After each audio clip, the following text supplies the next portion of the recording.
So the president is now in the United Arab Emirates for his first trip to the Middle East since taking office in June. For more on this, we're joined today by Hassan Geon, visiting professor at Hankuk University of Foreign Studies. Professor Geon, thanks for joining us this morning. Thank you. Always happy to be here. So what do you think President Lee Jae Myung is trying to achieve throughout his visit to the Middle East? I think this trip is very meaningful for President Lee Jae Myung because it's his first major outreach to the Middle East region since he became a president. I think there are a few things he's trying to accomplish there. First of all, he wants to broaden Korea's diplomatic relationship. And for a long time, as you know, Korea has focused its energy on having their diplomatic relationship only with China, US, and Northeast Asia. But the Middle East is becoming more and more important partner, and not only for energy, but for investment and technology. He's also very focused, I think, President Lee Jae Myung is very focused on economic diplomacy. Industries like AI, renewable energy, defense are areas where Korean companies are doing very well globally. And so this trip is really about opening new doors for Korean companies and Korean business to broaden their partnership in the Middle East. By visiting UAE, Egypt, and Turkey, I think he's showing that Korea is willing and willing to have a bigger voice in the region, which is very important in global politics. Right, absolutely. And his first stop is the United Arab Emirates, and he will be holding a summit with the country's leader and also attend a business roundtable. What's on the agenda there? Yeah. A UAE visit is definitely the highlight of this tour. President Lee Jae Myung is meeting with President Mohammed bin Zayed, and they are going to discuss a wide range of issues.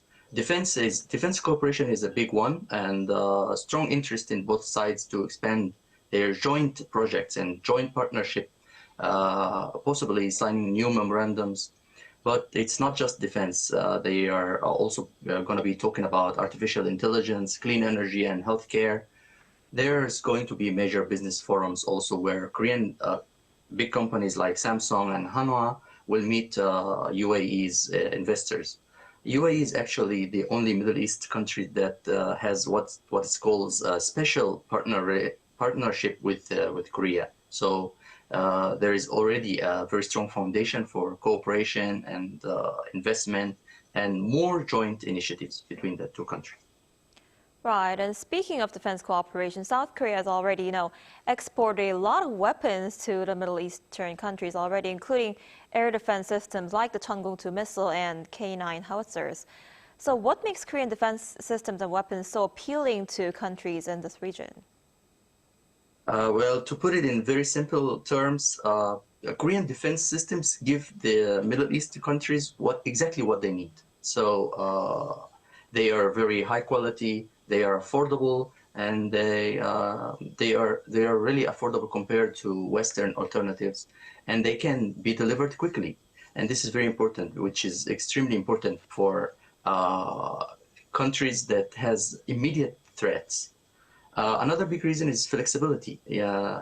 Korean systems work very well with Western equipment. So, but Korea doesn't give them the strings attached, like political strings attached, human rights demands, like some European countries do or the United States do.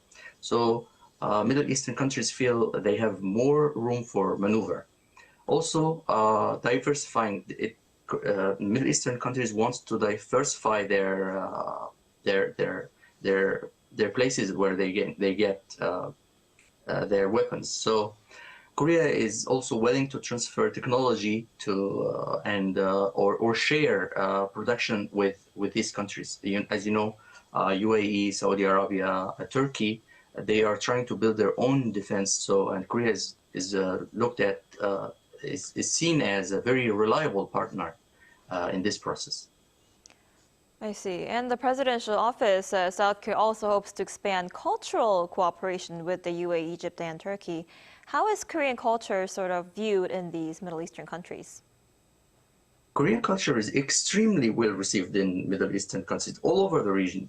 In all these three countries, and you can really feel it in when you visit the region. You can see K-drama, K-pop, K-food, skincare. In UAE, especially, you can see Korean film festivals and Korean culture festivals, and there are many programs for studying Korean and in these countries. In Egypt, it's not so different. The vibe is really stronger there.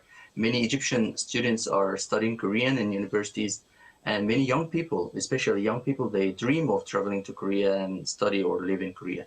And this is precisely where President Lee's visit to Cairo University is so meaningful.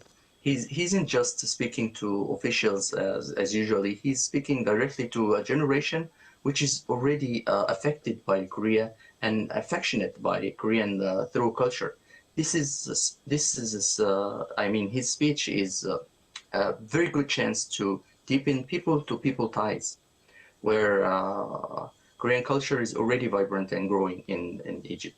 In Turkey, it's the same. It's not so different. The K-pop fan communities are very incredibly vibrant. K-drama have a loyal following, so overall, Korean culture is a highly positive image across the region, whether it's UAE or Egypt or Turkey or many other countries. I see. That's really interesting how Korean culture is so popular in those Middle Eastern countries. All right, Professor Khan, thank you so much for your time and insight this morning. We appreciate it. Thank you. Thank you. Very good. Thank you.